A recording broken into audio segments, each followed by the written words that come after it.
The port of Galilee, in the southeast corner of South County, Rhode Island, has long served as a fishing hub, both commercial and recreational. A robust fleet of charter and party boats has sailed out of Galilee since the 1940s, putting generations of sport fishermen on a wide variety of game and food fish, from bluefin tuna to flounder. And while the boat names may have changed over the years, along with the target species, the charter crews have adapted, altering their gear and techniques to catch what's available as local stocks ebb and flow.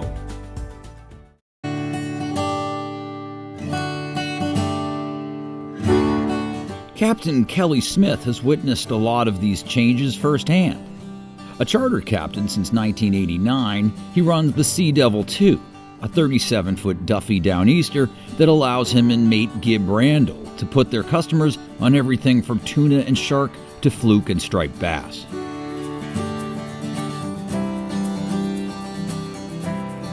On a bright late September morning, I met Kelly and Gibb for a mixed bag bottom fishing trip along the South County beaches.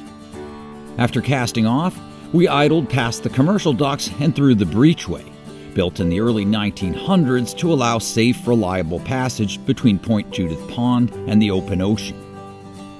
In the 1930s, a series of breakwaters were built outside the inlet to create a harbor of refuge for ocean-going passenger steamers and other vessels. I grew up on the Connecticut River, so I was always around boats and near boats, and while we were in school I ended up working for a little marina down there that we used to rig boats, and one of our customers bought a boat and he went saltwater fishing quite a bit, so he invited me to go along. So I started fishing with him, and we're catching blues and stripers out of the Thames River, and that just grew from there.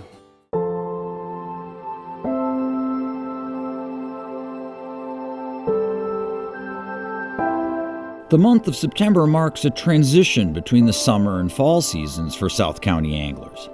The fish are on the move, which can make finding them a challenge, unless you happen to possess 40 years of accumulated fishing knowledge. Well, most of the reason why I started charting, a couple of my friends had some little smaller kids, and we used to take them out fishing, and just to see, bringing them out and the joy on their face, seeing them catching their first biggest fish, it's pretty cool.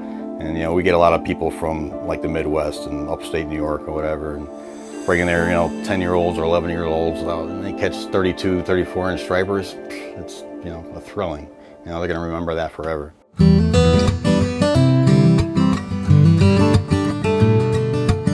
So Kelly, tell me where are we headed right now? We're going to go down the beach here a little bit. We're outside Point Judith, outside the West Gap.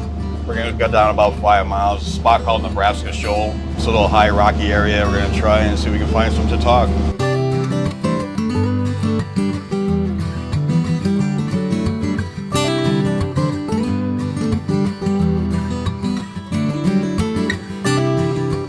So we're going to be fishing on the bottom. So we've got crabs for bait, and what you're going to do is put your thumb on the spool here, pull this lever back, and just keep a little bit of pressure with your thumb. You're gonna let it down so you feel the weight hit the bottom. See how it stops? You put this lever back up.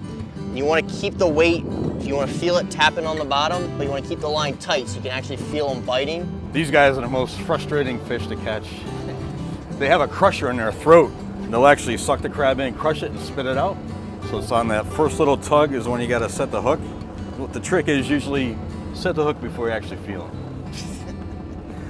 There you go. Feel that? Yeah. There you go. Nice. What's it gonna be? Oh man, that's a monster scup. There you go. Well, that's the fun part about bottom fishing. It's you never know what you're gonna bring up, right? Oh yeah, there's the sea bass we're looking for. Nice. They are getting bigger. Slowly but surely. That's a good one. 17.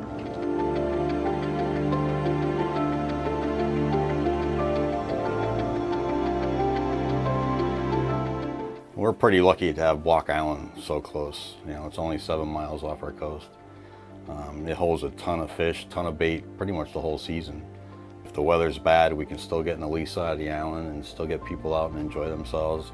If If it's a little rough on one side, they're not feeling too good or whatever, we can find a nice calm area for them and still do really well. Oh, there we go. There's okay. That might be one. Hey, you know what? It's a tog. Hey, might all be right. That's our target species. Might be a good one. Hey, actually, might be a keeper for you guys. And they got different colorations on them. Sometimes you see a lot of fish around wrecks and stuff that have that rusty color on them. So it's a great area. You know, all season, pretty much, you know, whatever's in season, starting in May right through November. Way to go. Way to do it, Kelly. You know, we have fish the whole time here.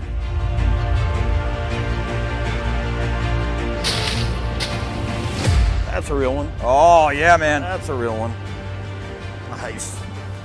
Yeah! Woo! All right, this is a 2-spot day. Leave it to the captain. Nice, man. Made it happen.